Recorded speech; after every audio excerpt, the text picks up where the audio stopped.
Hey guys, hope you're having a great day today. My name is Daniel, and in today's video, I'm at a dealership that I just dropped off this trailer, and I'm currently over here. I've already got it dropped. I'm just waiting to leave, and I'm waiting to leave for a good reason. I currently don't have a fully functioning, consistent fuel pump from my auxiliary tank to my truck tank. The pump kind of comes and goes, it buzzes, it makes no noise at all. I was instructed by the people who I bought it from a little less than a year ago to hit it with something, but don't hit it too hard. So that leads me to the topic for today. I wanted to share with you about replacing parts preemptively versus waiting till they fail when you're out on the road. So let's go ahead and get right into it.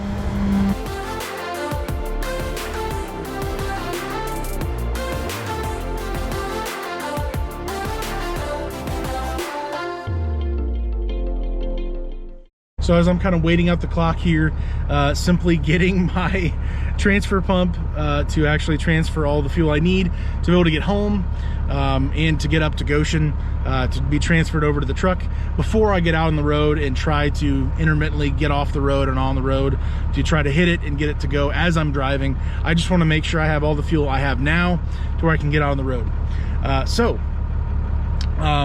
The idea of replacing parts, whether it's you know, moving parts or not, or filters, well, not filters, but anything that potentially has a known interval, you know, lifetime. Obviously, I'm not going to replace my engine preemptively. I'm not going to maybe replace my transmission preemptively. Maybe in some circumstances, if there were known issues, hey, maybe, you know, if there were something going on. But generally, it's my hope is to get every single mile out of it that I can. Any part that I've got on the truck. Number one, to save money. Number two, to get as much, you know, value out of it as possible.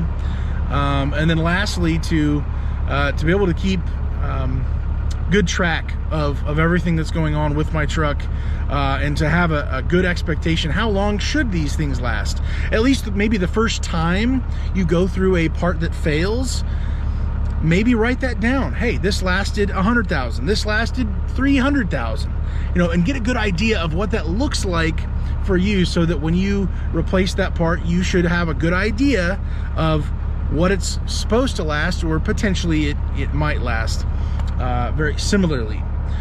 So in this particular case, with my fuel pump that is sort of working, sort of not working, I can still hear it, so it's still going, so that's cool.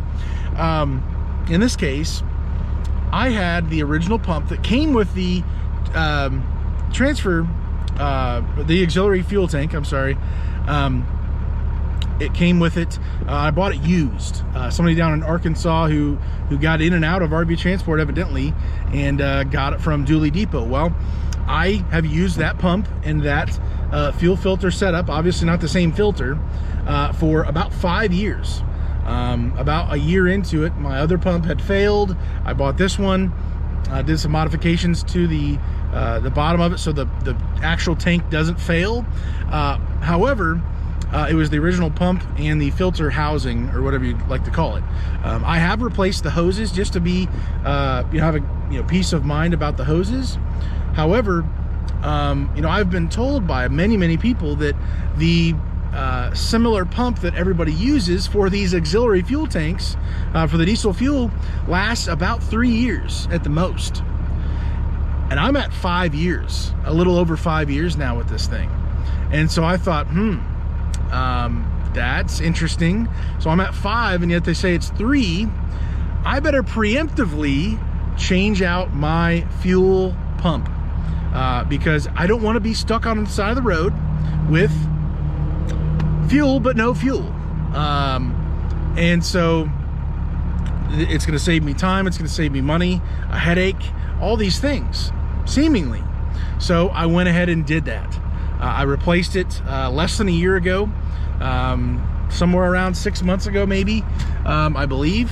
Wasn't a crazy price. I think it was less than $100, maybe a hair over, something like that. And I replaced the whole thing. I got a new filter.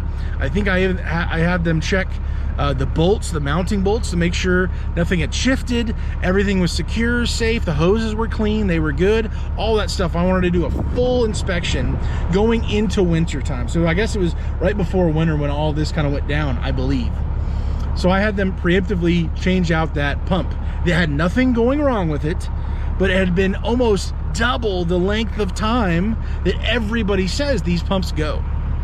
So I do that, and seemingly, now that I'm kind of connecting the dots, I've actually had some intermittent times where I don't remember hearing the buzz. And now that I'm going through this issue right now, I remember there was just nothing going on at all. So I replaced something preemptively that, yeah, out on the road I would have had an issue with it. However, seemingly I kind of got owned by this pump. Now there is a 1-year warranty. I should be able to get that taken care of. I shouldn't pay a dime for that. Maybe I'll have to pay for the installation.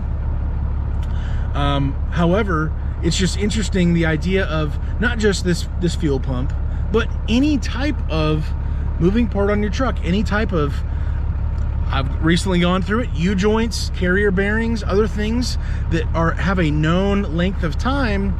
The idea of kind of balancing the act of, do you let parts go until they fail, and you're out on the road and you're potentially getting a tow bill, you're potentially missing your deadline and having to wait till the next day. Today for me, I had an 1.5-hour window. 2:30, they stopped accepting at 4. That gap got closed down to 5 minutes because of this issue. I was trying to track it down. Was it a fuse? Is it the line? Is there something else? Is it loose back at the pump? No. Everything is in working order. It's getting 14 volts, the whole thing. However, I almost missed my deadline here, and they're not joking about 4 o'clock. They are out of here at 4 o'clock. Most of the people are already gone here, is my understanding. They are not playing around. And so this could have cost me an overnight stay here. I've got dumpsters to move at home when I get home, like tomorrow morning. Like, there's a whole bunch of stuff on the line. So this seemingly ridiculous situation where I've got fuel but I don't have fuel. I had to go stop and get fuel just to get the last 80 miles in before I got here today. Otherwise I would have ran out of fuel, even though I have 40 plus gallons in the auxiliary. It's just one of these situations where you try to balance and decide, hey, is this worth it preemptively, or should I wait till it fails and then pay the price then? Seemingly, I try to get every mile out of it as I can, but then my balanced approach, at least in my mind it's balanced, is that when I start to hear things go wrong, I start to see where that shouldn't be there. I poke around all over the truck and okay, I'm getting a feel for something's starting to go. I try to pinpoint where that is, and if it's a part that I'm easily able to get replaced and do it myself, great. If it does fall underneath that category and it's not somebody else to do the work, then the question is, could I do it on the side of the road? I ask that question to myself. Could I do it on the side of the road? During this season right now that I'm in, would I want to do it on the side of the road to save money? And if I can't, then I'm not going to be doing a bigger job on the side of the road in a Walmart parking lot. I can do brake pads. I can do wheel hub assemblies. I can do quite a few things if I needed to. So I think there's, can you do it versus you need a shop to do it seriously. And then if I could do it, do I even want to do it in this, setting, and in these kind of situations? Being able to balance, what's the true cost? Do you wait till things die and wherever you're at, you're stuck? You could be waiting on parts. You could be in a hotel. You could be who knows what. Versus at home, at your convenience, at your prices, maybe from Rock Auto, Amazon, someplace where you can get it for cheaper. and do it yourself, and just weigh that balance back and forth and see what is the true cost, your opportunity cost you missed out on, or missed opportunity to go and take a load when you're home doing it yourself. Being able to weigh all that out, even simply just writing it down. Your average day, how much do you normally make per day? If you could guess, what is your day pay, seemingly doing a full day's worth of pay, and then the part savings that if you bought it yourself at your own convenience, waited for shipping if it was a cheaper price, being shipped to your house, you doing it yourself. Do you need any special parts to do this type of work? There's just a lot of these factors that go into it, and when I'm having these issues, when I'm having these problems, I'm like, is it worth it in this situation, or is it not? Sometimes it is, sometimes it isn't.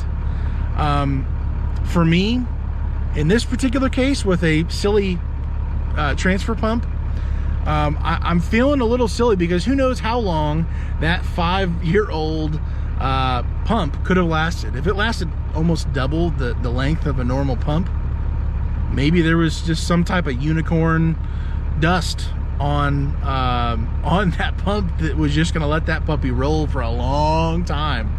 But I went ahead and I was too smart for my own good, and went ahead and replaced it, doubted it, and then found out the hard way, yeah, this new one is not how it used to be made, or something.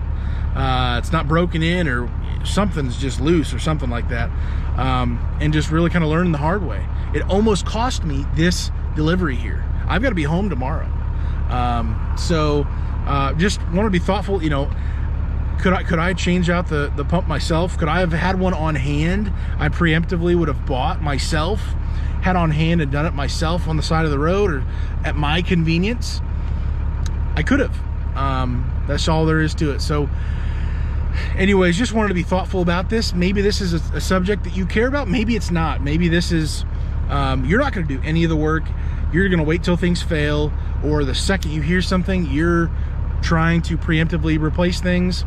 In my opinion, I do think it is worth, depending on the situation, having discernment in deciding, is this worth dying on a hill for, or is this not? Am I willing to let this go and find out when it does fail, it fails. You can't keep a spare transmission in your back seat.